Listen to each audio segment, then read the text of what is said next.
आप drop shipping या e commerce का बिजनेस करने की सोच रहे हैं या करते हैं, लेकिन ये समझ नहीं आ रहा होगा कि जीएसटी लेना चाहिए या नहीं, जीएसटी रजिस्ट्रेशन लूंगा तो क्या दिक्कत आएगी और रिटर्न कैसे भरूंगा, इन सभी सवालों के जवाब इस एक वीडियो में दूंगा ताकि आप अपने ड्रॉप शिपिंग या ई कॉमर्स का बिजनेस अच्छे से बिना लीगल टैक्सेशन में फंसे चला सके। तो ये वीडियो पूरी जरूर देखें और जाने इन सभी सवालों के जवाब। तो आइए शुरू करते हैं।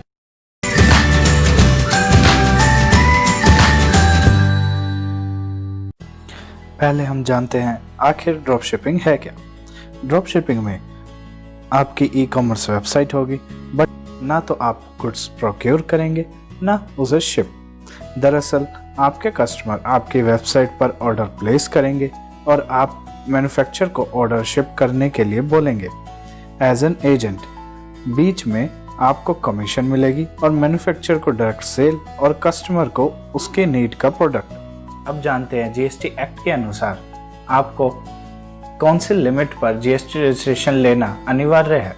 जीएसटी एक्ट के अकॉर्डिंग जिसकी सालाना टर्नओवर 20 लाख से ऊपर है उसे जीएसटी रजिस्ट्रेशन लेना और हर महीने जीएसटी रिटर्न्स फाइल करना अनिवार्य है।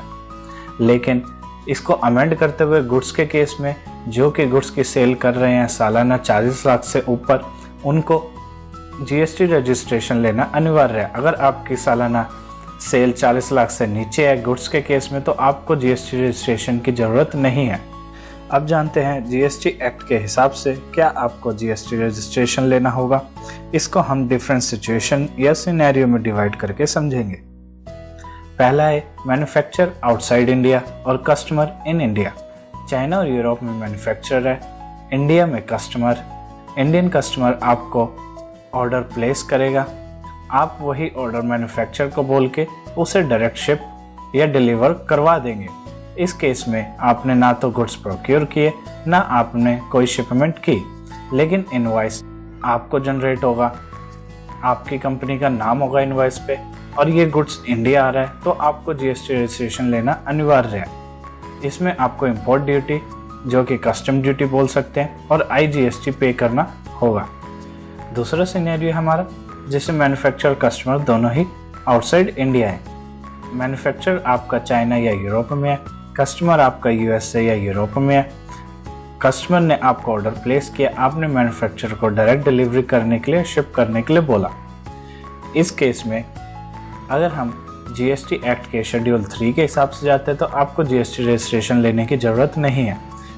लेकिन हाल ही में गुजरात की एडवांस रूलिंग की एक जजमेंट में ये बोला गया कि अगर इनवॉइस आपके नाम पर रेज हो रहा है, जैसे कि कस्टमर ने आपको ऑर्डर प्लेस किया, आपने कस्टमर को इनवॉइस रेज किया और वहीं वेंडर ने आपको इनवॉइस रेज किया जिसमें आपने वेंडर को पैसे दिए। इस सब सिनेरियो के लिए आपको जीएसटी रजिस्ट्रेशन लेना होगा और आपको आईजीएसटी भी पे करना होगा। ये थोड़ी कन्फ्यूज़न क्रिएट हो चुकी है, आगे देखना होगा इसके खिलाफ अगर और कोई अपील होती है तो तभी ये क्लियर होगा कि जीएसटी रजिस्ट्रेशन लेना अनिवार्य है कि नहीं इस सेकंड सिनेरियो के केस में। तीसरा है हमारा मैन्युफैक्चर इंडिया में है और कस्टमर आउटसाइड इंडिया। इंडिया में मैन्युफैक्चरर है, यूरोप और यूएस में कस्टमर है। कस्टमर ने आपको ऑर्डर प्लेस किया, आपने इंडियन मैन्युफैक्चरर को डायरेक्ट डिलीवर करने के लिए बोल दिया। इस केस में जीएसटी लेना पड़ेगा। मान लो वेंडर ने आपको बिल दे दिया और आपने उस पर जीएसटी पे कर दिया तो आपको रिटर्न भरनी पड़ेगी। एक चीज़ ये अच्छी है कि आपने जो टैक्स दिया है उसका क्रेडिट ले सकते हैं और एक्सपोर्ट कंडीशंस फुलफिल होने पर उस क्रेडिट का कैश में रिफंड डिपार्टमेंट से ले सकते हैं। इसलिए ये कंडीशन बाकी दूसरी कंडीशन से कई ज़्यादा अच्छी है क्योंकि इसमें आप एक्सपोर्ट को बढ़ावा देंगे, इंडियन मैन्युफैक्चरर को काम मिलेगा और आपको रिफंड भी मिल सकता है, वो भी कैश में अगर आप जीएसटी पे करते हैं और इनवॉइस आपके नाम पर रेज होता है। तो अब आपको मोस्ट इम्पोर्टेंट डाउट क्लियर हो गए होंगे कि आपको ड्रॉप शिपिंग बिजनेस में जीएसटी रजिस्ट्रेशन लेना चाहिए कि नहीं लेना चाहिए। ये डाउट आपको इस वीडियो में क्लियर हो गया होगा।